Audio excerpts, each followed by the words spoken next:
Good afternoon, everyone, and welcome to the regular meeting of the Public Works and Infrastructure Committee for July 27th, 2023. I'm Andrew Johnson, and I am the chair of the committee. At this time, I will ask the clerk to call the roll so we can verify a quorum for this meeting.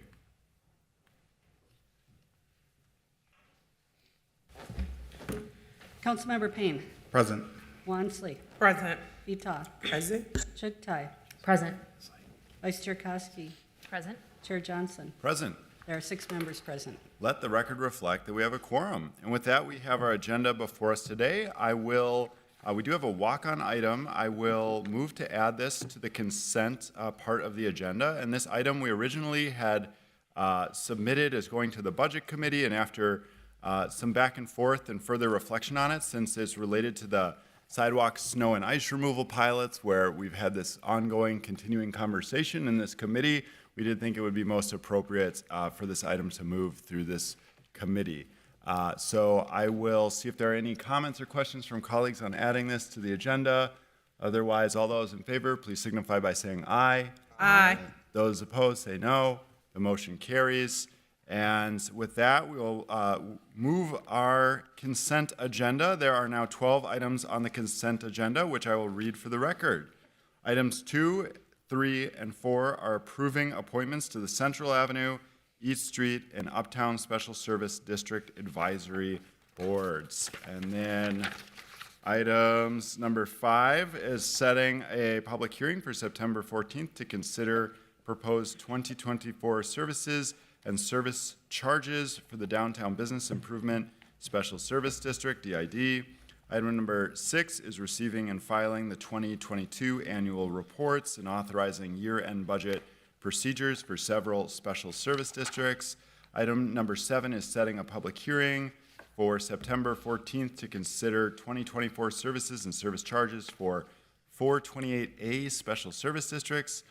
And items 8 to 12 are approving large block event permits as follows. Item 8 is Thursdays Downtown, June 8th to September 28th. Item 9 is Summer at Orchestra Hall, July 15th. Item 10 is the Uptown Art Fair, which is August 4th through 6th. Item 11 is the Zach Bryan Tailgate Party, August 9th. Item 12 is the Mexican Independence Day, September 17th. And then item 13 that we just added is this resolution of this committee's support for the snow and ice removal pilots and online interactive tracking tools that were discussed in the last meeting and then also on June 8th when it comes to that tracking tool, and encouraging inclusion in the mayor's 2024 budget recommendations. So with that, I will see if there are any comments or questions on these items. Councilmember Payne. Thank you, Chair Johnson. I want to speak to item number 2, Central Avenue Service District appointment. I'm just really happy to see Elizabeth Richardson on that list. She owns Recovery Bike Shop, which has been on Central Avenue for quite some time. And I also want to highlight, these are the members that are really dealing with the issues on the streets every single day. And one of the things that's been an issue over on Central and Lowry is just the challenges of, there's the bus shelter there, and we have a lot of unsheltered folks hanging out there, and there's a liquor store there, and it's kind of it's a cycle that exists, and it's a cycle that's been a real struggle for the business owners over on Central.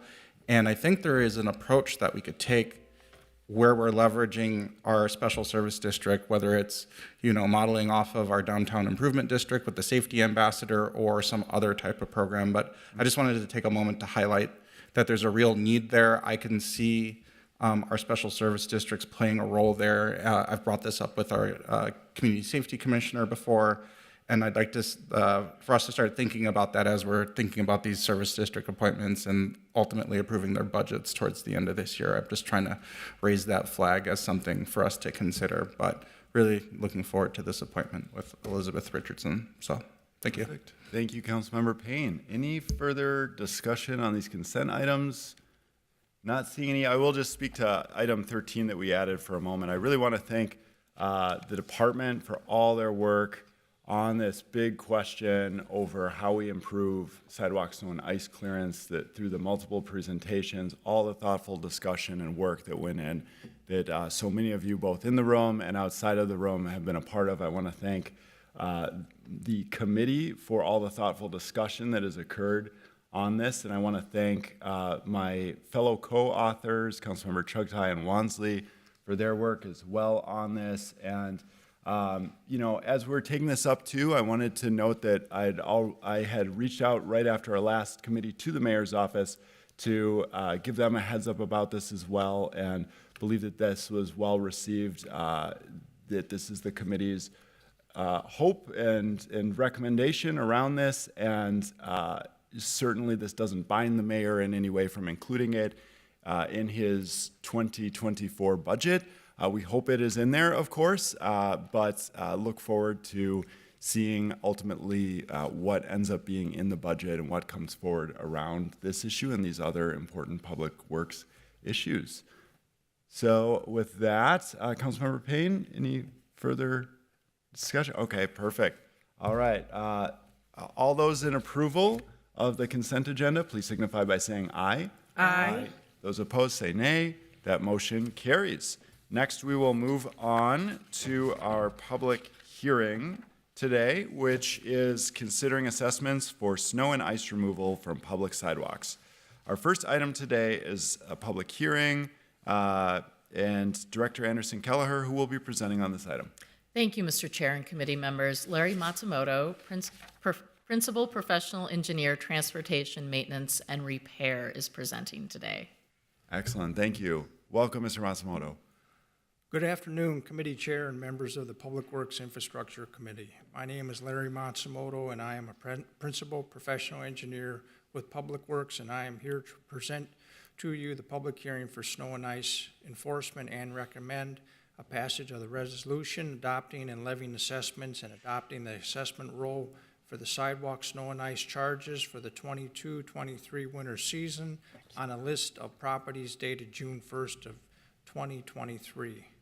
On June 8th of 2023, the City Council designated a public hearing for July 27th to consider the assessment charges for snow and ice removal from public sidewalks that remain unpaid.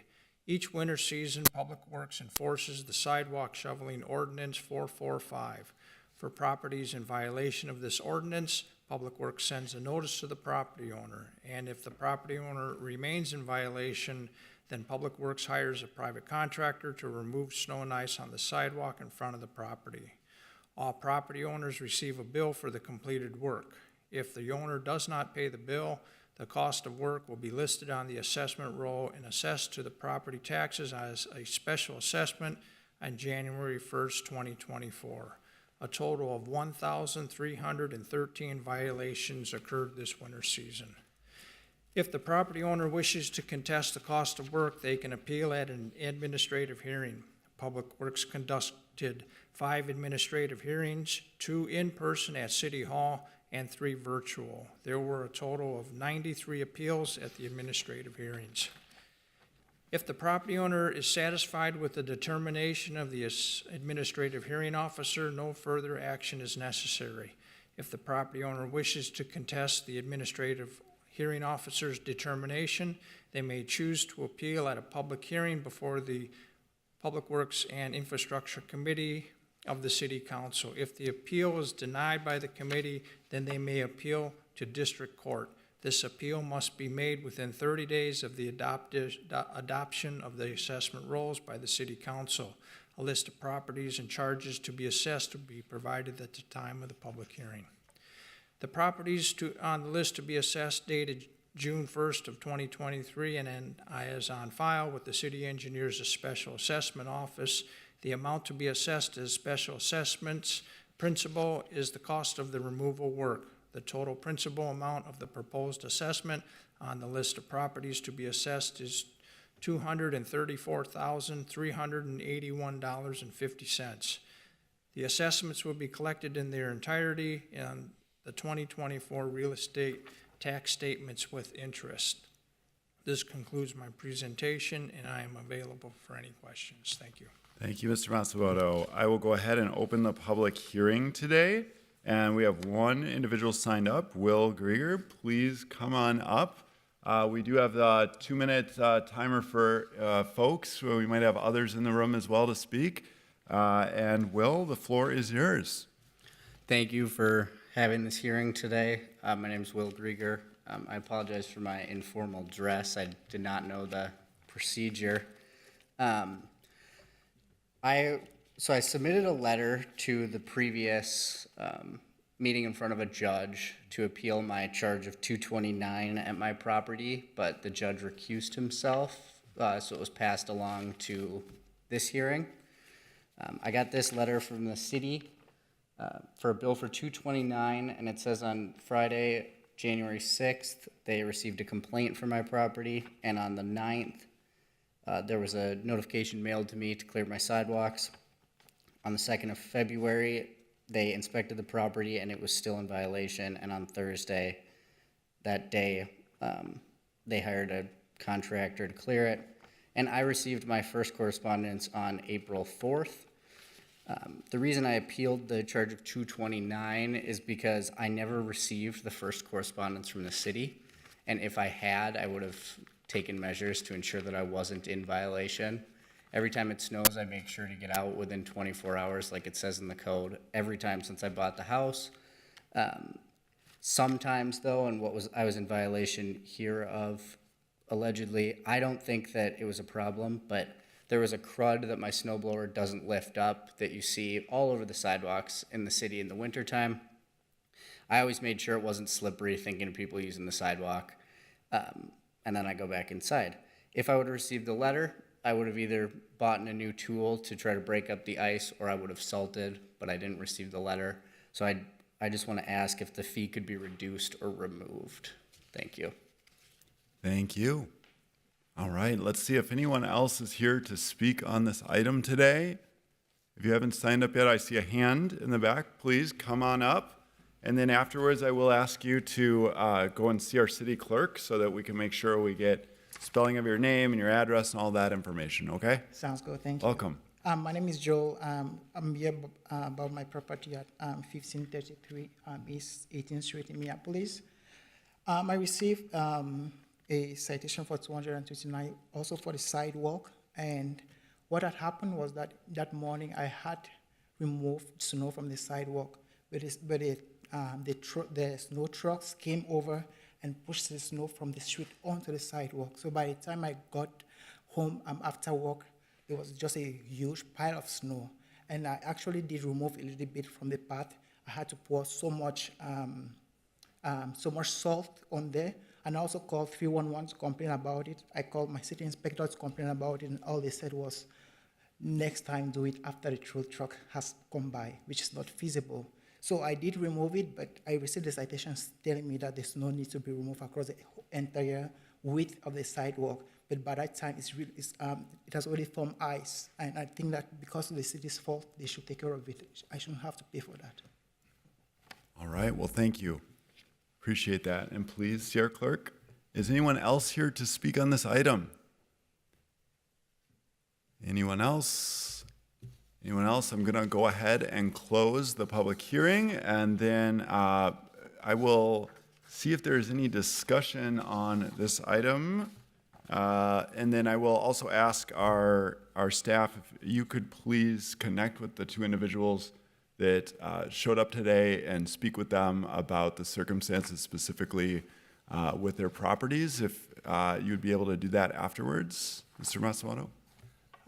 Committee chair, members of the committee, Public Works staff will convene with the property owners after this hearing is closed in the outer hall. Excellent, thank you. And now you make me question whether I'm questioning whether I close the public hearing, so I'll officially close it since no one else is here to speak on this, and see if there are any questions from committee members. And not seeing, I would just encourage the two individuals who showed up today to please meet with our staff and talk with them about your specific cases. That is the next step around this as well. Thank you. And I will go ahead and move this item forward to the council with recommendation for consideration of final action. All those in favor, please signify by saying aye. Aye. Those opposed, say nay. The motion carries. All right, thank you. And now we'll move on to our final item today, which is receiving and filing the Your City, Your Streets 2022 Progress Report. Director Anderson Keller will be presenting on this item today. Thank you, Mr. Chair and committee members. Peter Bennett, Transportation Planner in Transportation Planning and Programming, will be presenting the 2022 report. Welcome, Mr. Bennett. I just have to say before it starts, I always look forward to these. It's amazing to see all the work. So please, the floor is yours. Good afternoon, Chair Johnson, member of the committees. I had my third point. We also enjoy giving this presentation, so I'm glad we're in agreement. My name is Peter Bennett. I am a transportation planner with Transportation Planning and Programming in Public Works, and we are here to present the Your City, Your Streets report, an annual report that updates you on the progress of the 20-year streets funding plan. As you can see here, the 20-year streets funding plan was enacted by this council in 2016, and it guarantees a minimum amount of annual funding for streets and capital projects. It also requires a report back, which is what we're doing here today. We enjoy giving this presentation because it helps us celebrate our work for the year, the work of our crews, which number the public works staff numbers in the thousands. It helps us take photos of great streets that we've built over the last year and organize our program data so we can continue to be accurate going forward. The photos you'll see and the numbers here are not necessarily an exhaustive list of all public works activity. There's some that are more routine that don't always get highlighted here, but that is also the work of our department. And this report also includes highlights of projects that aren't directly funded by the 20-year streets funding plan, but they're just things that we're excited about to share. So also, the 20-year streets funding plan did detail a methodology for how to choose projects and use data to really drive that. And so shown on this slide is that the methodology considers both the asset condition and a few metrics of equity. And so that's what, while we go through some numbers before we get to the photos, you'll see how we're using those this year. And so something that is new for this year is how we incorporated the racial equity framework into this report back. The council adopted the racial equity framework in March, and so this is the first time that we're trying out using some of the data and the methodology that that gave us, mainly being the Transportation Equity Priority Score, or TEP. Today, we are going to be using that, and we are going to be using, at one point, the older measure, which was called ACP 50. So we're kind of showing you both numbers so that you see how the transition is happening. And for when we say we have miles of street work in a equity priority area in this presentation, we're referring to the TEP scores 1 and 2. And we'll see on the next slide that there is a map that shows the overlap between TEP 1 and 2 and the ACP 50 areas. So here's those maps I mentioned. The yellow shows ACP 50 areas, which was an old measure that we've transitioned away from as asked for by the racial equity framework. And the purplish blue are the gradations of TEP 1 through 5. So TEP 1 and 2 and ACP 50 have an overlap of about 88%. And so when we say we have miles of streets project in one of those areas, you'll see on the next one that it's a fairly similar measure, but not exactly the same because they use different demographic data. So miles of streets projects done in ACP 50 areas in 2022 were 6.2 miles, and in TEP 1 and 2 areas, 6.4 miles. So the 20-year streets funding plan was adopted in 2017, and we are cumulatively adding on to what the miles of work were last year, and adding to that as we go to report on how our progress is going for this plan that was passed.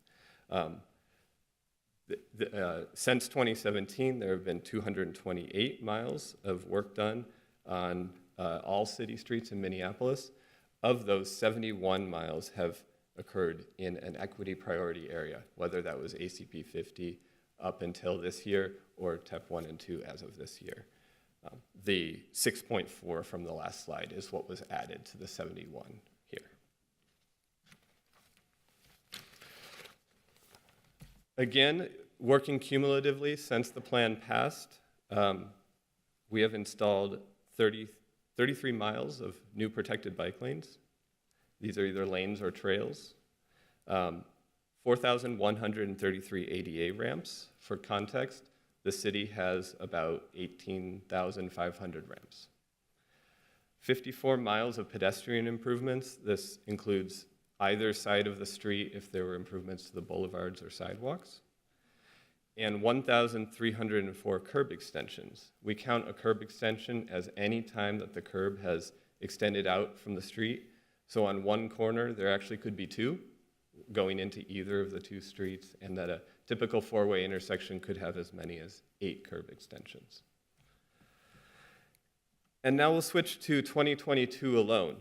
And so with that switch, we're also going to report on the TEP 1 and 2 areas. In 2022, 227 intersections had some type of improvement made, whether those were the curb extensions I was just mentioning or other traffic signal improvements. And that does include 36 traffic signals that we visited in the last year. And then paving and bikeway work, any kind of linear work along streets, accounted for 40.4 miles of work. Again, you see the 6.4 done in TEP 1 and 2 areas. So now we'll switch to the photo part of the presentation. We're going to start with our reconstruction projects. Reconstructions are we go down deep into the street, we work from property line to property line, and this is our best opportunity to really rethink what a street can have, what kind of features you can install, like bikeways, pedestrian improvements. Those are all outcomes of reconstructions. And later we'll be looking at bikeway and pedestrian improvements particularly, but as you'll see throughout our reconstructions, those are features that we install. First one is Franklin Avenue. This project saw new sidewalks, bikeways, medians, and green boulevards installed, and it really sets the tone for Hennepin County's future project on Franklin. Next up, 4th Street in downtown. This was the second year of a 2-year project, and this finished the section from 2nd to Hennepin, and this includes sidewalks and green space along 4th Street. Hennepin Avenue itself, downtown, also had 2 blocks in 2022 that were finishing off of a multi-year project. Those are the blocks from 7th to 5th. On Bryant Avenue, this was reconstructed with a 2-way trail, a 1-way street, and green space, and this project continues this year, continuing up to Lake Street. On Grand Avenue, this was the second year of a multi-year project, and it completed the new streetscapes that includes curb extensions, green space, new pedestrian crossings, and traffic calming. Now switching to some of our pavement programs. The concrete rehabilitation program replaced broken panels and full blocks on either side of the intersection of 42nd Avenue South and 44th Street East. On 31st Street East, the street was treated with a seal coat, and due to having a new surface of pavement to look at, this was converted from 4 lanes to 3, adding a turn lane for safety, and also introducing a parking lane and curb extensions. Another of our paving programs, I like this photo, you get to see the work in action. This is our residential reconstruction program, and it visited the Luella A. Anderson paving area. This is an area with concrete streets, and so this program replaced concrete panels and also as a full reconstruction, included intersection improvements and expanded boulevards.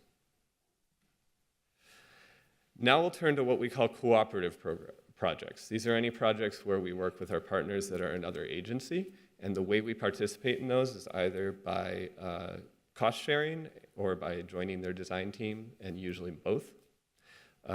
This first one was a partnership with MnDOT, and it was a resurfacing of Hiawatha Avenue, which gave us the opportunity to realign intersections for safety.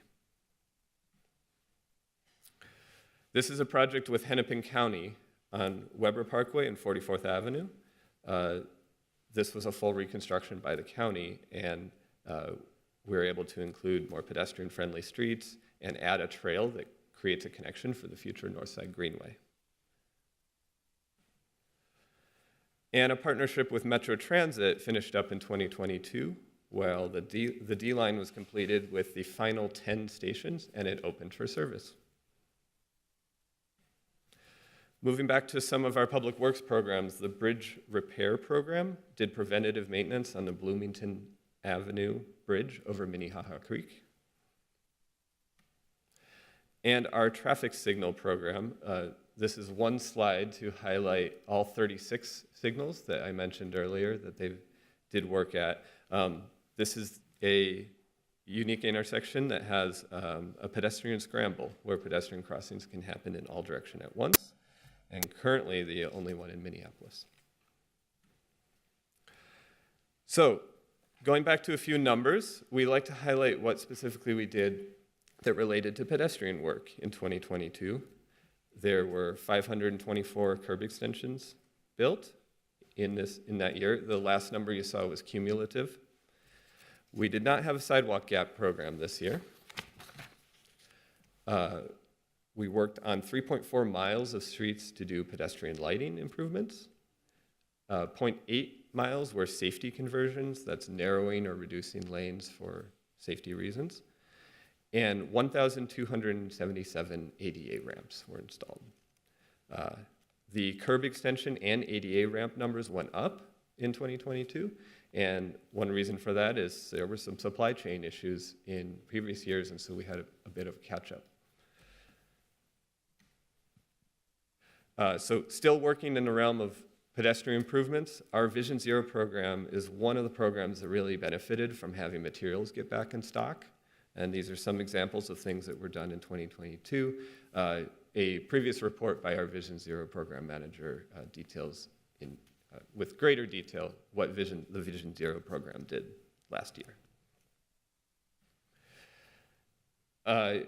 We also have an ADA ramp program, and these are some examples of ramps that were put in. Many other ramps are done via the pavement maintenance programs. So these are just some examples of standalone ramps. These are done usually via community concerns or requests, and the majority of ramps are actually done during repaving. Our pedestrian safety improvement project focused on the intersections of LaSalle Avenue and 14th Street. And the picture here, you can see there are new curb extensions with green space in them.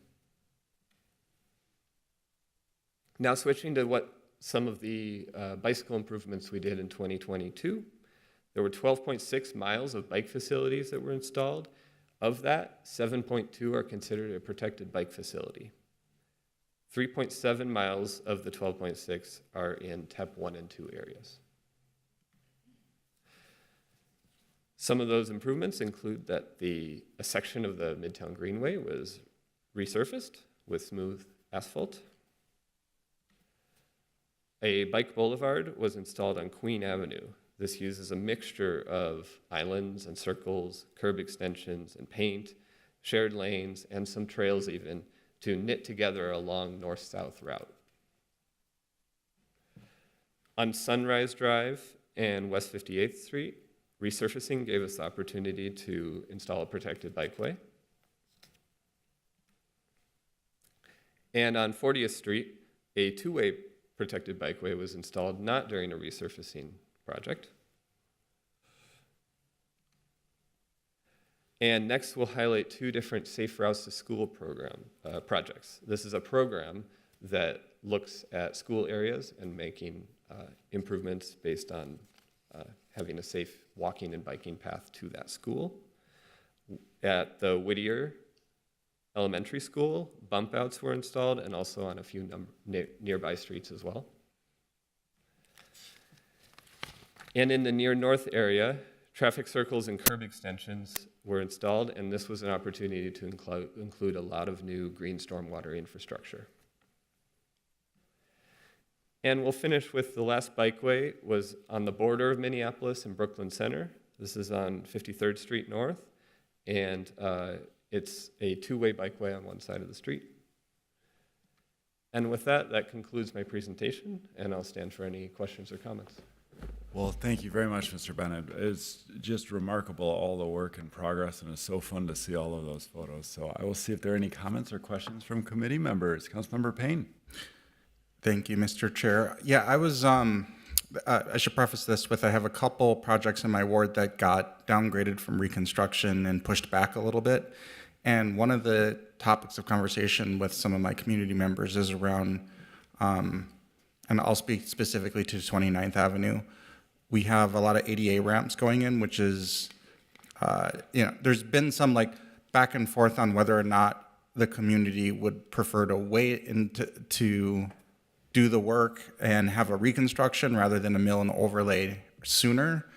And there was some concern about the installation of the ADA ramps kind of fixing in place the road infrastructure, regardless of what happens going forward. And I was just curious if, as we think about some of these reconstructions while doing these ADA ramp installations, is that taking off the table things like some of the curb extensions and opportunities to narrow the road, even in the event of not a full reconstruction, or would we only get to see those types of facilities through a full reconstruction?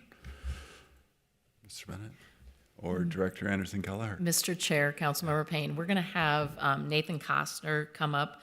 Nathan is Transportation Manager in TPP and can address these issues. Welcome, Mr. Costner.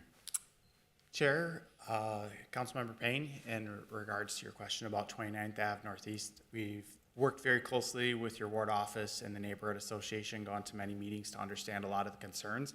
And I think part of the answer that's baked into the presentation today is we get a lot of committed residents who are passionate about safety and improvements to their streets. But we have established the 20-year streets funding plan to look at asset conditions equity to make these difficult decisions using a data-driven process with equity. And Peter is actually going to be the project manager, and he's probably already reached out to your office if he hasn't already, working with the residents. And although we understand the concerns, like that's something we're committed to continue to work with the neighborhood to look at some solutions that we can implement with the resurfacing project. Follow up though, just because I want to be able to be very clear with my constituents. Once we've done the work of making those ADA improvements, that's kind of that's a 20-year plus commitment to that type of infrastructure, right, at that point? Chair, Councilmember Payne, when we look at our asset conditions, and that was identified for improvements with resurfacing, and then now we're doing ADA ramps, as you highlighted, yes, we are looking at something that would have a substantial length. I can't exactly say 20 years or however many years, but it is something that we are looking at for a life cycle of at least another 10 to 15 years as we try to maintain all the streets throughout their city. Okay, thank you. You're welcome. Thank you, Councilmember. Councilmember Wansley. Thank you, Chair Johnson. I will note I was really excited to see the racial equity framework for transportation being used to guide these investments. And the information you shared at the beginning of this presentation was really helpful for helping, I think, us, this body, understand, how projects are being triaged according to both urgency as well as equity, and using, evidence-based models through the REF modifications, as opposed to just, who might be the loudest in advocating for expansions or changes to their street designs. So that was really great to see us moving in that direction. One question that I have that's been ongoing in our conversations through collaborating with public works leadership and staff has been around pedestrian lighting. One thing that has come up is depending on, the layout of a street, additional street lighting may or may not help with illuminating sidewalks. And, in those conversations, we want to hold parity of as much as we're making investments into street lighting, which we've done substantially this year, we want to make sure we're extending that to sidewalks too. And that's been an ongoing concern, especially in my ward around Como, around University of Minnesota areas, Prospect Park, where people recognize that there is additional need for sidewalk lighting. So the question I had is, could you share some context on how the responsibility for maintaining or increasing pedestrian lighting is distributed in public works? Is that completely within the purview of your city or streets program, or is it divided amongst projects or divisions? Director Anderson Keller. Thank you, Mr. Chair and Councilmember Wansley. I believe that I'm going to have Director Klugman come up and answer that question. All right, sounds good. Welcome, Director Klugman. Good afternoon, Chair Johnson, council member, members of the committee. There's a few parts to your question, so maybe I have to work through this with you. On any reconstruction project, when we do put in lighting or put back lighting, we have lighting standards for the different type of roadway. And the intent of those standards is to light kind of linearly along the roadway and the sidewalk. So that is our intent with the design. In terms of what other programs, and that would go along with the roadway reconstruction project. In terms of other funding mechanisms, we have our pedestrian priority street network, for which we do provide funding for street lights within that, apart from the roadway projects, and that's another mechanism for providing street lighting along corridors. Okay. That's really good to know. I know that's going to be an ongoing conversation of how do we expand that in using innovative ways, but also within kind of our policy parameters, which are kind of, we have restrictive in some ways. So thank you for providing that context. Thank you, Council Member. Any other comments or questions from committee members? Not seeing any. I just wanted to add just a little more comment here on this because it's not lost on me how much work truly goes into this across the city. All the years of assessment and tracking, the planning and prioritization, the willingness to, in design, try new things and continue to try to advance the way that our infrastructure better serves residents and responds to things, for instance, like our climate crisis that we're currently in. And then not to mention the community engagement, getting crews out there, pulling all of this project off on time, on budget, in some cases a little bit early, in some cases, we run into unforeseen challenges because you're opening up streets that have, infrastructure that's 100 or more years old underneath, and you don't really know because of a lack of documentation that remains or no documentation that happened in the first place, what's under there. And so it's super challenging. It's a huge undertaking. And I want to give voice to this because sometimes when we see these numbers and you see, 33 miles of this or 7 miles of that, these are massive, massive year-long efforts involving dozens, if not hundreds of people, and requires so much work. And then it shows up in a presentation in the form of one slide picture. Right, and that can, in a way, it can be lost if we don't give voice to that and really recognize all the tremendous effort that goes into this. And so, just thank you so much to the team and all of your partners, the whole Public Works Department that is a part of doing all of this complex, massive work. It is so critical and such a core fundamental service of this city. And I just am really proud of all of the work that you're doing and the ways that you continue to lead, and that other cities, and I'm on the League of Minnesota Cities, so I talk with a lot of them, and in the ways that they look to Minneapolis. I hear that often, the ways they look to Minneapolis and the examples we provide in the leadership on things so important as our infrastructure. So thank you again. Not seeing any other comments or questions, I will go ahead and direct the clerk without objection to receive and file this report. And with that, we've concluded all business to come before committee. And without objection, we stand adjourned. Thank you, everyone.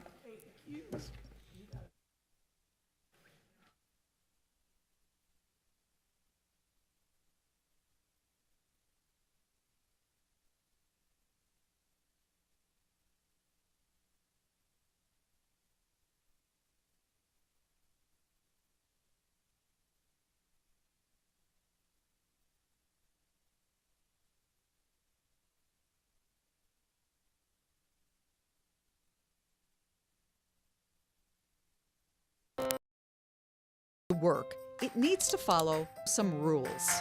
For the City of Minneapolis, those rules are in the city charter. The charter serves as a constitution of the city and provides the framework for city government. It also sets the rules that the city council and mayor must follow